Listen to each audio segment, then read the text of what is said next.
بسم الله الرحمن الرحيم تبارك الذي بيده الملك وهو على كل شيء قدير الذي خلق الموت والحياة ليبلوكم أيكم أحسن عملا وهو العزيز الغفور الذي خلق 7 سماوات طباقا ما ترى في خلق الرحمن من تفاوت فارجع البصر هل ترى من فطور ثم ارجع البصر كرتين ينقلب إليك البصر خاسئا وهو حسير ولقد زينا السماء الدنيا بمصابيح وجعلناها رجوما للشياطين وأعتدنا لهم عذاب السعير وللذين كفروا بربهم عذاب جهنم وبئس المصير إذا ألقوا فيها سمعوا لها شهيقا وهي تفور تكاد تميز من الغيظ كلما ألقي فيها فوج سألهم خزنتها ألم يأتكم نذير قالوا بلى قد جاءنا نذير فكذبنا وقلنا ما نزل الله من شيء إن أنتم إلا في ضلال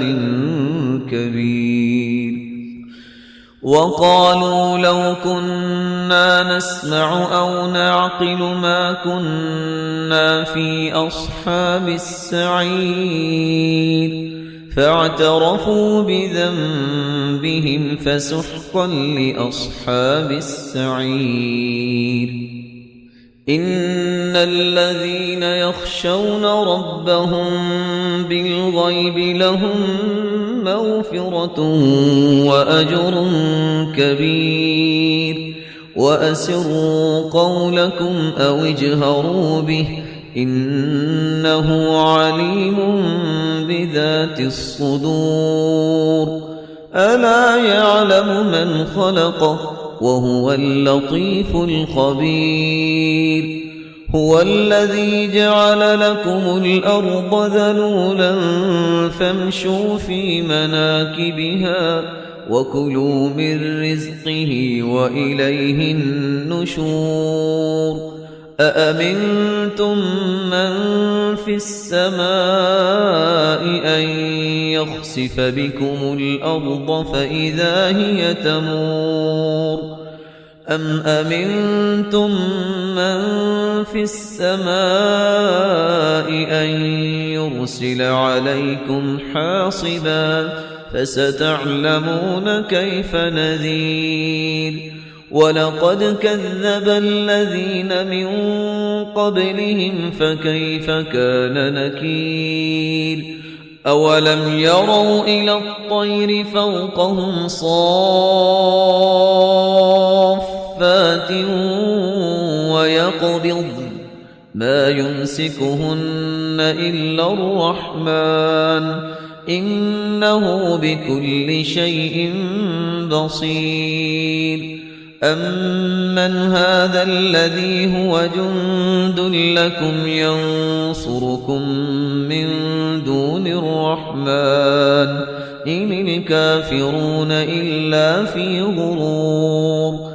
أمن هذا الذي يرزقكم إن أمسك رزقه بل لجوا في عتو